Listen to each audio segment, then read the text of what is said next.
Well, hey, y'all, welcome to the When We Walk podcast, where this is a podcast where we discuss the questions we all ask as we walk through life. I'm Shireen. I'm Micah. Let's chat. Okay, so today we're going to talk about something very controversial. Very. That has caused tears. It has. Fights. Distance from one another at times. Oh, stress. So dramatic right now. And joy. Lots of pleasure. joy. Yeah. And it is the topic of trips. Yes. Taking trips. Taking trips. Where do trips fit in our lives? How important are they really? The question is, should we take trips? Should we even do it? Should we even do it? Yeah. So our families have a very different perspective on trips. And so we didn't come into this deal. The families we grew up in. Yep. So we didn't come into this deal with the same perspective. No. And it's something we never talked about in premarital. No, we didn't. No, we didn't talk about your priority of trip taking. It and just how never came up. It should be. We should add that in to our premaritals with people. Because there are things you bring in that, it's expectations. That we do talk about expectations. But I grew up, my family valued taking vacations. Yep. And we did at least one a year, if not more than one. Yep. Because we would do just short getaways. Mm-hmm. And we did tons of road trips, but we would like fly halfway across the country. But I think most of it is because both my parents, we had moved away from family. Yep. So we would go back and visit family a lot, but then we'd tack on days and do like super fun excursion things. So I remember growing up, we would go to California, we'd go to Canada to visit family. But then when we moved to the South, my mom wanted to do all the southern states. And so we would like every year choose a new state and like historical site. Mm-hmm. Oh yeah, you've told me that. Yeah. Yeah, so we would go learn history. Trips. There were educational trips, and then sprinkled in, there were fun ones. Like Disney. And we did Disney. Yeah. We were a Disney family. Mm-hmm. Like all in, I remember they would come in our room, take us out of bed when we were little, throw us in the van. This was before you had to like actually wear seatbelts. They would just plop us in the van in each of our little rows, and we'd sleep through the night in the car, and we'd wake up and we'd be at Disney. And it was the best. Yeah. So I wanted to do that as a family. Right, yeah. I assumed we were going to do that. My background was a little different.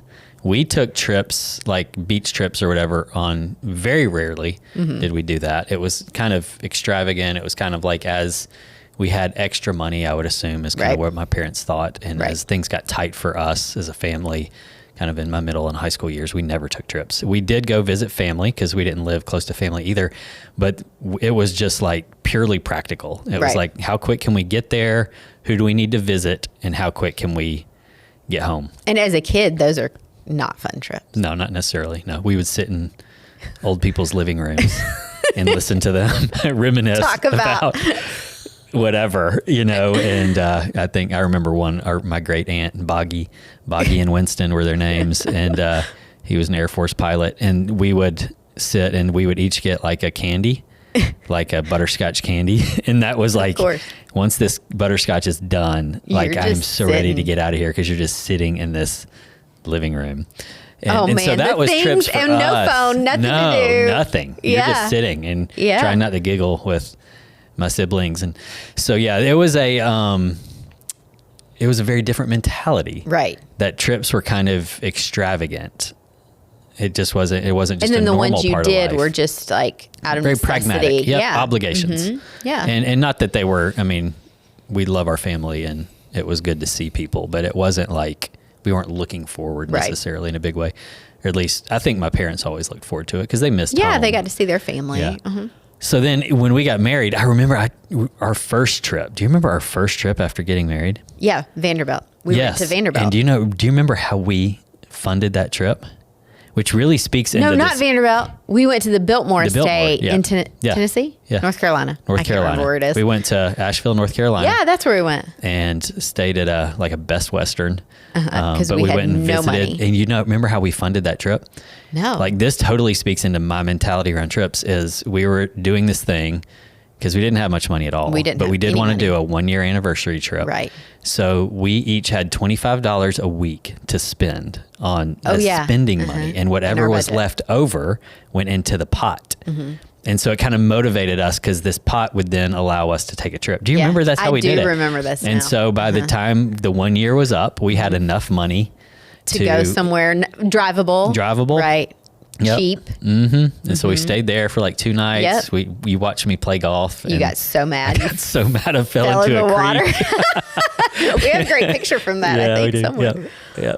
So it was great. But it really does kind of speak to my mentality, which was like, yeah, trips are, but I loved to travel. I think that was the tension. You traveled a ton in college. That's why I assumed this is going to be a part of our life. So I always wanted to. Right. I think I just assumed, though, for me but it's extravagant. Right. And so it's on the list of things to do, or that needs you have as a family, especially when things are tight. It's on the very, very bottom. Absolutely. But you had a little bit more of a different perspective, which was actually, this is enriching and And I remember, I mean, my family, we didn't grow up extravagant by any means, but this was a priority. Yeah. Because my parents worked really hard. And I think for them, now looking back, this was I remember my parents were different people on a trip. Mm-hmm. I got a version of them that was like, we're going to have a blast. Yes. And I remember as a kid, those were became core memories as a child, and such significant times for our family and memories, and so much laughter. And I mean, we still, because we'll still get together as a family and we'll talk about some of these trips from, I mean, that was 30 years ago, some of them. And we're all arguing about, losing a stroller that mom, or I was lost for a little while, or my dad forgot this, and it's just, it becomes these core memories that bonded my family. And I remember thinking, I want that. Yeah. I want that for our family. And I assumed everyone would want that. Yeah.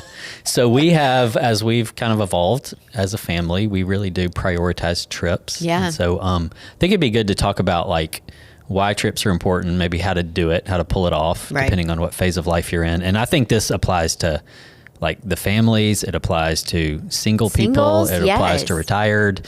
I think all phases of life, what we'll share here applies. But I do think the qualifier is when we say trips, everybody has a different mentality. They have a different mentality. And we're not necessarily talking about 7 days at an all-inclusive resort. No. We're just talking about any just a planned getaway. Yes. Just a planned getaway. Intentional getaway. I think that word intentional is important. I do too. Because there are real benefits and value to getting out of your normal routine, getting out of your normal setting, and experiencing something different than what you experience day in and day out. Yeah. And I actually think there's something spiritual about it too. I think also people, if you're listening, you can probably think, oh, well, that's great for them. That's such a privilege. How nice. But I also think, this is a little bit more of probably a Western mindset, than some other parts of the world. However, I think there are ways to still leave your context, even if it's just an hour away, and do it. You can do it on the cheap. We had $0 early on, and we would still try to do something. Yeah. And it doesn't even have to be a hotel. It can be camping in a tent. And I've friends who that's what they do, and it creates these amazing experiences with your family. I mean, my mom, actually, now I'm just remembering, my mom grew up doing this and they had no money. And I remember she would say that's what they would do. They would go camping because they had no money. But she remembers those trips, and those became core memories for her of this is what we do as a family. We value getting away together and sharing these experiences, and it still shapes who we become and who we are. And I think you're right. There is a spiritual aspect when you become intentional with it. So I think there are ways to do it. There are ways to do it in every season with different budgets, but it's always with intention. Yeah. So the whys. Yeah. And these took me a while to really grasp the significance. If everything starts with why, as Simon Sinek says, what are the whys behind taking trips? I think there's a lot of them that are, and some you've already hit on, is connection. Yep. When we get out of our normal routines and connect with those that are close to us. So yes, we could talk about taking trips alone, which is also could be a valuable thing, but taking trips with people, whether it's roommates, friends, family, kids, spouse, there's so many different versions of trips that allow for connection because you're out of your normal routines. Yep. As you said, you experienced vacation mom and dad. Yes. Because they're not thinking about the house. They're not thinking about the pressure. About the groceries. There's just a different mentality that you can enter into on a vacation that actually allows there to be a little bit more of, I think, relational bonding. Yeah, because just the everyday responsibilities of life often pull at the time and the energy necessary just to relationally bond with the people in your life. Yeah. I think another important reason to do it is, I think, getting out of your context just gives perspective. Like, it doesn't matter where you go, you'll gain, I think, new perspective. I think anytime you travel, for us, anytime we traveled outside of our country, especially another culture, you gain a perspective on the world and people and like situations. I mean, that's why we talk about, right, your worldview matters. And so when you pluck yourself out of your normal context of your world, because our worlds actually are small, even though we live in more of a global connected world, we place ourselves somewhere else, wherever it is, even if it's rural Midwest or, you know, you go to the South or you go to California or, you know, the Pacific Northwest, like everyone has different cultures and you gain a new perspective on people and life. And, I mean, it is growing in understanding other cultures and how people live, and it just shapes perspective. I think that's important. It does. I'd say too, there's a lot of like mental and emotional benefits. For sure. Being able to take a trip. I mean, the science tells us that even just putting a trip on the calendar increases your mental health. That's actually the part I've heard that is the most, like, they see the most brainwave changes. That's more than just like getting on the plane or going on the trip. Yeah.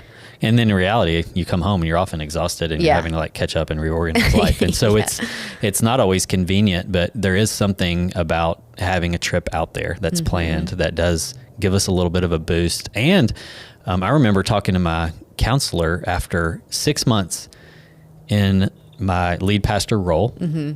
I was wrestling with a lot of things.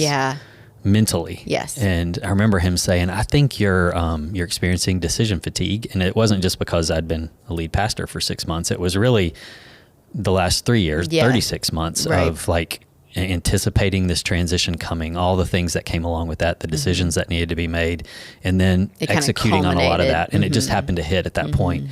And his advice was, get away from your normal context, get into nature, and find a new routine for a little while, for like a week. Just find a new, like you need a routine to kind of reset your brain. So don't just like go somewhere where it's, you know, just going to be, everything's going to be unpredictable. It probably won't be good for you. But somewhere where you can find a new routine for about a week. And that was a huge reset for us to be able to do that. That was really good. I think nature does make a difference too. I know we love to go visit cities, but we get out and explore, right? We're not just sitting inside all day on our vacations. We're exploring a city, but especially when you go, I know the times we've gone, I think of the trip we took with my parents to Vancouver, even though I did not want to cross that suspension bridge. Getting to the other side, the beauty on that side and like the grandness of that forest and that mountain was like, whoa. I mean, there's just something being in God's creation that does something to our spirits and our souls, and renews us, I think, in a way that He knew we would need. And we get stuck in our offices, on our computers, or whatever our, your jobs might be, and you forget to look up and look around you. And I think vacations or trips, especially if you go spend some time outdoors, helps you to do that. Yeah. And thinking about the purpose of the trip. Right. Is it connecting with people? Who are you going with? And is it recreation? Because you just need to have some play. I mean, I think having play in our lives is a big deal. Is it, I need to get, I live in the city. I need to connect more with nature right now. I just kind of need a reset with God, like get out into nature. What is the intention? And then figuring out how the location and the people will help you influence get to that. The intention. And so, once a year, if it works out well, Clay and Logan, two of my closest friends from middle school, we get together, but it's like, Clay has 6 kids, Logan has 3, I've got 4, like we've got busy lives. Jobs. We find a place where one of us has a free connection to a place to stay. We use our points, and then we pay for food when we're there, and that's really it. Yeah. And we sit around and honestly, and just like a bunch of ladies sit around in the living room and chat for 3 days. Catch up on life. Yeah. But that's the intention of that trip, is just quality time with those 2 dudes. Yeah. Like that's our goal. Yeah. And I do the same thing with my girlfriends try to do every year as well. Yep. Yeah. So there are ways to do it, I think, with different people in your life. But I think, we did this even in college. We would take trips with our friends, right? I know me and my roommates, we all went on a ski trip together, just on our own, just decided to do that. It's still comical. We still joke about it. But it did something to our friendship, and it connected us in a way. Like any mission trip we took with friends, like connected our hearts in a way that was significant because we were doing something together. So I think friend trips matter, with the intention of like, let's go have a good time together. Yeah. Let's, if you're later in life, it's maybe a reconnection with some people. But if, you're younger and in your 20s, taking trips with your friends is important. Yeah. It solidifies something. It does something with your friendship, and you just want to go have a good time. Yeah. Yeah. So I think that's important. And then I'd also say part of the why is like for married people, especially in the young kids phase, like the connection. Oh my gosh, I wish I had known this. I know. That was where all of our fights came from, because you start having kids, you have less money, you have less time. And for you, it was like, we still need to get out. And I thought, we can't afford to get out, or we shouldn't get out, or it would be irresponsible to the kids. It would be irresponsible to the budget. It would be irresponsible to the job. So you can make a lot of excuses. There's so many. But man, when we started making it a priority, I think it was our 5th anniversary. Yeah, we finally did something. Where it happened once. And then we were like, should this be more normal? And we had a different view about how often we should do it. But but it was so good, like in the connection you and I had. And I think in some ways, part of how we thrived in those years, we didn't always thrive, but seasons of thriving were often connected to times where we were able to get away. Yep. Both the anticipation of, hey, but we're going to be able to get away in a little bit and kind of reset. And then also living from that on the back end. Yeah. And then I think also doing it with our kids. I know there was a little bit of, it took so much prep. Yeah. Do you remember in those younger years, we would do car rides for 2 days to get to Georgia. At that. Oh my gosh. I did so much research. I planned so many treats and activities. Remember the Twizzlers? And we did so many things to help them mark how long we had to go, because they're little. They don't understand how you have 3 hours left. No. So we put Twizzlers in our... Yeah, okay, next time we hit an hour or whatever, we put everyone gets a number of Twizzlers. Like, so we had 900 miles to get back home, and so 9 Twizzlers. Every 100 miles. And then every 100 miles, they would get a Twizzler. And it was this visual of like, okay, there's fewer Twizzlers. This is how much more we have today. I don't know where you came up with that, but that was brilliant. I think in the moment we were desperate. Yeah, but I think even our planned trips with our kids, even though it was a lot of work to build it, you and I, we could fully engage our kids without any other distractions. And I think they got kind of like when I remember my parents, like they got a version of us. And I think they still do. And they know when we do a family trip now, because it has become like a value we have, like they look forward to it now because they know they get a version of us. We're not distracted. Yep. We don't have anything else. We are fully focused on this trip as a whole family. And so, but you do have to be intentional, especially in those younger years, to plan for what that looks like, plan ahead. And for a lot of people, that doesn't sound exciting. I know, like the work that it does take to put on the front end. But I think it's definitely, it's worth it. There's a big payoff. I'm a big believer. Yeah. So some of the hows, Yeah. how to do this. I think the big idea is it has to be intentional. Yep. Trips don't fall into your life, but you can find ways to add a trip into other obligations you're already doing. A work trip, and you bring family along with it. I mean, that's one way to do it. I don't think it's my favorite way, but it's easy. Yeah. If you already have, early on, that was what you and I did. Yeah, quite a we bit. didn't have many other options. So like if a work trip was coming for you, okay, can we make it where I can go with you? We tack on an extra night, an extra day.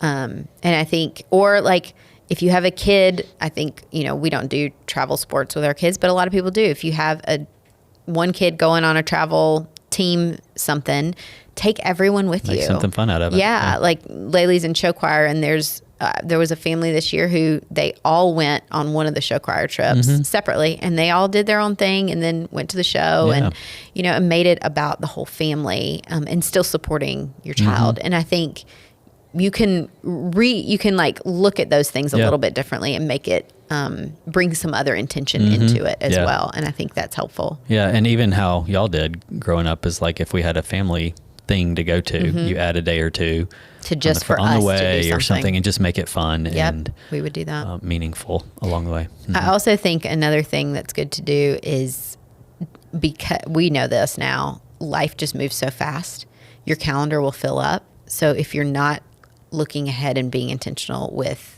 where you're going to place a trip, like look ahead, plan where this is going to go, even if it's just a weekend, or maybe you got to look at your PTO and take your time off. Like, because what happens is our lives will just fill up. Yeah. And if we've learned this, like if we just let our calendar fill up and then we start looking to see where we can put a trip in, it might not happen. Yep. So you have to look ahead and be intentional. Yep. And then I think too, like, I actually think any budget can think so. Kind of what we're talking about in this concept. And, part of it is getting really creative. Yep. And if you're good with credit cards, using points and things like that, and saving for trips that way. Which is what we've got to now. We were not good at that early. Yeah, right. Sometimes it's people, having connections. Sometimes, like I said, it's adding it to something you're already doing, or it won't cost as much. I think sometimes too, it's just like the priority around how you do your family budget. Like we live in a smaller, older home, but the mortgage allows us to take some trips. And we've actually talked about that versus, if you live on acreage and you've got a pool, you may not be able to take as many trips, but you got a house that you can have fun in, and maybe you have other ways to do it. But I think sometimes we can say, I don't have the resources.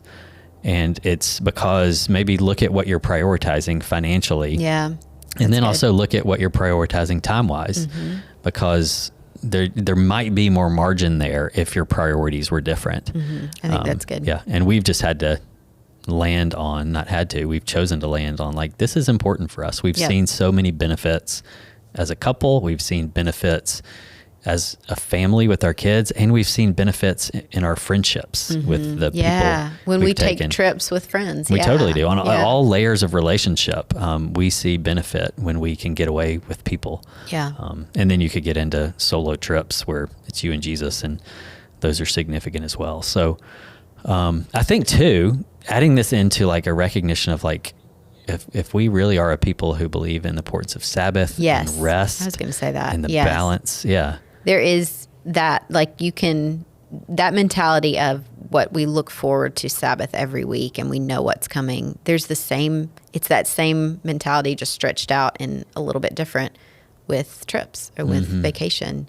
I'm looking forward to this. It's coming. I'm going to be able to make it to that. And I'm going to fully intentionally put myself in that place and not respond to any. I'm letting people know. I'm turning off notifications. I'm going to fully engage with the people I'm going with. I'm going to let the Lord refresh me. I'm going to have fun, right? We've taken Disney trips where it's literally morning till night. We're walking nonstop. It's exhausting, but it's fun still, right? I'm going to have fun. So whether it's a restful, like, just lay around trip or whether it's like get up, explore all day, have a good time. Like there's still something that will hopefully bring fulfillment to your soul. Yeah. And I think you have to look at that. You have to know your personality type and who you're going with, because there were times we've had to rethink like, okay, is this a resting trip or is this a mentally get up and go all day trip? Because Disney is punishing to the body. But it's so punishing fun. to the body. Yeah. The sugar, the fat, the walking, the heat, the lack of water, all of it. Yeah. But it's fun. It is fun. Yeah. It really is. So I think you have to know all those things. But so I think these are good conversations for people to have. Have them with your friends, with your family, with your kids. And then I would even say on the other side of it, if you do it, on the other side of it, recognize the things like that were fulfilling to you, what was challenging and then what was fulfilling, and then like learn more about yourself through it and what you want the next time out of it. Because then I think you can get better at it. We've actually gotten better at knowing what trips at different seasons and what our kind of heart and body and spirit need. So as I said, this is a controversial topic because I think people have strong feelings about this. I think we've been kind of talking to the person who might struggle to find the time and the space and the resources to do this, but there's also like a whole different mentality, which they're the tripaholics who are just like, they live for the next trip. But like in an unhealthy, like you just constantly live for the next trip. You're in super debt because of it. Like you don't really love your life at all. You just kind of live from trip to trip. Yeah, it's an escape. Which is a whole other thing. Yeah, that's a totally different thing. Yeah, and so I think I think all of us could ask the question, where do trips fit in our lives? Do we value it? And then how can we fit it?